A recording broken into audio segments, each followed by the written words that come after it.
Performance tonight, we beat an outstanding basketball team. When Vermont's making 15 threes, they're taking Virginia to the last final possessions of games. Beat St. John's at St. John's. This is a tier 2 win, could be tier 1 if they really. This is a top 75 team in the country. They were a top 25 team at one time already this season. So, I've got a lot of respect for John. I've coached against him a few times now. He does an amazing job. Really proud of our guys' performance. First half I thought it was about, we saw a little bit of both tonight. We saw the defensive discipline that we're capable of having. We saw a little bit more of the offensive flow. Large part due to the fact that we played into our roles. The guys took the shots they were supposed to take at the right times, in the right spots within the offense.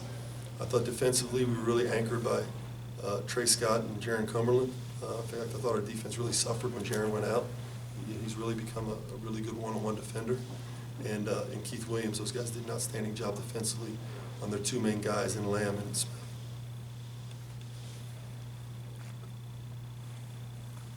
Any questions? Is it, you mentioned the other night about execution was struggling. Did you feel like you executed better, or was it shots falling? Was that a product of execution? Well, I think it was a product of execution. I thought we simplified it a little bit. We weren't real detailed in some of the stuff we ran, so we kept it simple. I thought it was more guys like Chris McNeil. Chris McNeil played 20 minutes of really solid basketball, 3 assists, 2 turnovers.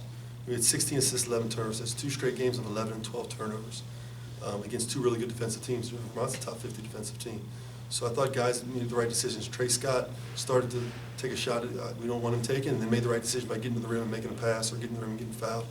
I just thought, shots go in because you take the right ones, and within the flow of the offense. And I thought the ball popped a little bit more tonight, which speaks to our 16 assists. Obviously a career night for Keith. You talk about roles and taking the shots they're supposed to shoot. He's worked on a shot this summer, 4 for 4 from 3. Is that something you expect from him, or is he just feeling a little bit more? Well, I don't expect 100% from 3, but I felt like he when you get it going, and you're in rhythm, you can take some shots, right? I thought tonight he put himself in rhythm because he defended and he got to the rim first. Right? He got to the rim, got around, got finishes them at the rim, didn't finish a few, got 8 foul shots. He had the ball in his hands, had, 5 assists and 0 turnovers.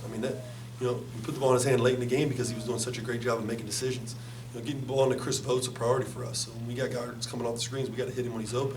And then Chris was throwing it out of the post, and we were getting open shots. Large part because Keith was taking care of the ball. I know Jaron was out some in the second half, but you talked about roles. Is that what Keith did tonight? Is that a role you expect him to play? Well, roles continue to evolve, as you continue to get to know your team. But where we're at right now, we asked Keith to make sure he's getting to the foul line, taking great shots, and defending his position. And I felt like he did all 3 of those tonight. You've talked about making sure guys stay connected and don't get on islands. What are some things that you see during a game that let you know that that's where it's supposed to be? Well, Trey Scott, for one, when Trey's being vocal and pulling guys in and making sure they're where they need to be, that I can tell that they're listening to him and being locked in. When I go to the bench particularly, guys aren't going to each other's heads and arguing and things like that. They're more locked into the things that we need to get done. Listen, they're really good, so teams are going to go on runs. That's going to happen. Then you lose your All-American for the entire second half. So they went on their run. We were fine. We handled their run. We answered what we needed to answer and came out with a solid win. Do you have any update on Jaron? I don't. I just know he's really tender. I think it's his hip, and I'll know more going forward, but I know he was in a considerable amount of pain.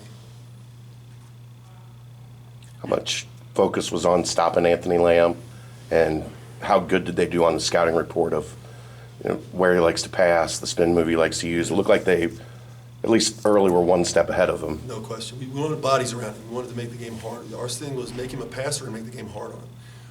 Our goal when you're dealing with an elite player is to have them score as many as they shoot. That's the many attempts. He scored 16 points at 16 attempts. Where you get killed is when those guys have 32 points on 16 attempts.